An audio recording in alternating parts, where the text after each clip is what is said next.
Boîte à merveilles de Ahmed Sfraoui, la suite du premier chapitre. Je savais qu'une journée s'ajoutait à une autre.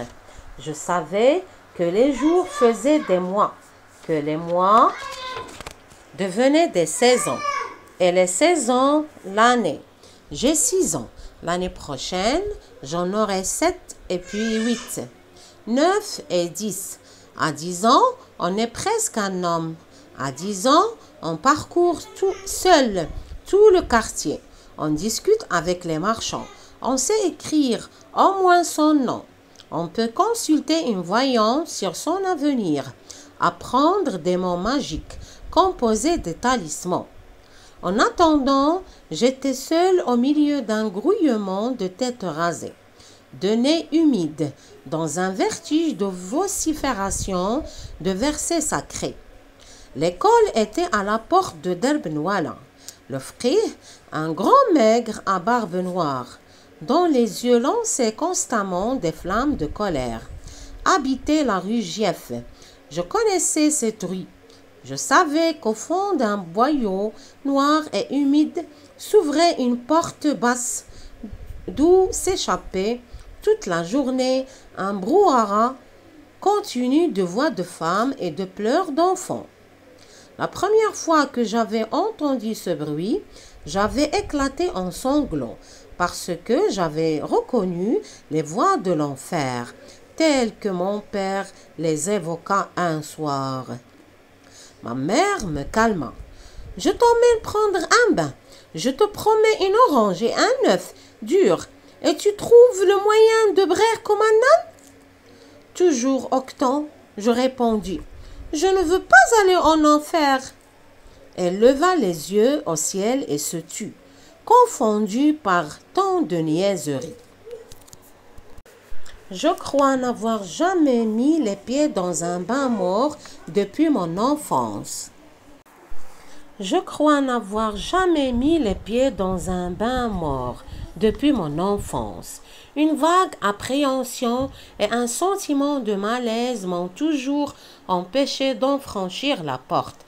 À bien réfléchir, je n'aime pas les bains morts, la promiscuité, l'espace d'impudeur et de laisser aller que les gens se croient obligés d'affecter en de tels lieux m'en écarte. Même enfant, je sentais surtout ce grouillement de corps humide dans ce demi-jour inquiétant, une odeur de péché, sentiment très vague, surtout à l'âge où je pouvais encore accompagner ma mère au bain mort, mais qui provoquait en moi un certain trouble. Dès notre arrivée, nous grimpâmes sur une vaste estrade couverte de nattes. Après avoir payé 75 centimes à la caissière, nous commençâmes notre déshabillage dans un tumulte de voix aiguës. Un va-et-vient continu de femmes à moitié habillées, déballant dans leurs énormes baluchons des cafetans et des mansourias, des chemises et des pantalons, des haïks à glands de soie d'une éblouissante blancheur. Toutes ces femmes parlaient fort, gesticulaient avec passion, poussaient des hurlements inexplicables et injustifiés. Je retirai mes vêtements et je restai tout bête, les mains sur le ventre devant ma mère, lancée dans une explication avec une amie de rencontre. Il y avait bien d'autres enfants, mais ils paraissaient à leur aise, couraient entre les cuisses humides, les mamelles pendantes, les montagnes de baluchons fiers de montrer leur ventre ballonné et leurs fesses grises. Je me sentais plus seule que jamais. J'étais de plus en plus persuadée que c'était bel et bien l'enfer. Dans les salles chaudes, l'atmosphère de vapeur, les personnages de cauchemar qui s'y agitaient, la température finirent par m'anéantir. Je m'assis dans un coin, tremblant de fièvre et de peur. Je me demandais ce que pouvaient bien faire toutes ces femmes qui tournoyaient partout, couraient dans tous les sens, traînant de grands seaux de bois débordant d'eau bouillante qui m'éclaboussaient au passage. Ne venait-elle donc pas pour se laver? Il y en avait bien une ou deux qui tiraient sur leurs cheveux, assises, les jambes allongées, protestant d'une voix haute, mais les autres ne semblaient même pas s'apercevoir de leur présence et continuaient leur éternel voyage avec leur éternel seau de bois. Ma mère, prise dans le tourbillon, émergeait de temps en temps d'une masse de jambes et de bras, me lançait une recommandation ou une injure que je n'arrivais pas à saisir et disparaissait.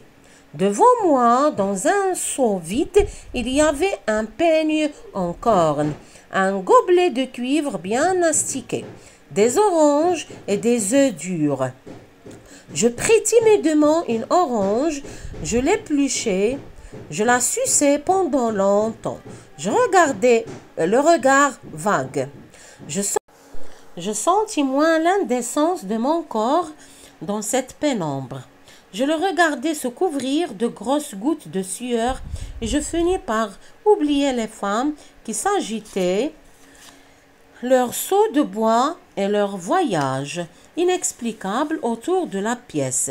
Ma mère fondit sur moi, elle me plongea dans un seau d'eau, me couvrit la tête d'une glaise odorante et malgré mes cris et mes larmes, me noya sous un flot d'injures et de feu. Elle me sortit du seau, me jeta dans un coin comme un paquet, disparut de nouveau dans le tourbillon. Mon désespoir dura peu. Je plongeai la main dans le seau à provisions et je pris un œuf dur, gourmandise dont j'étais particulièrement friand.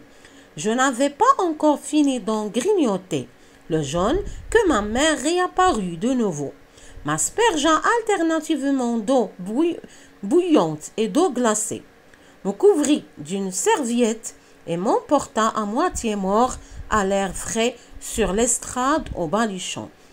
Je l'entendis dire à la caissière: « Lalla Fatoum, je te laisse mon fils. Je n'ai pas eu encore une goutte d'eau pour me laver. » Et à moi: « Habille-toi, tête d'oignon. Voici une orange pour t'occuper. »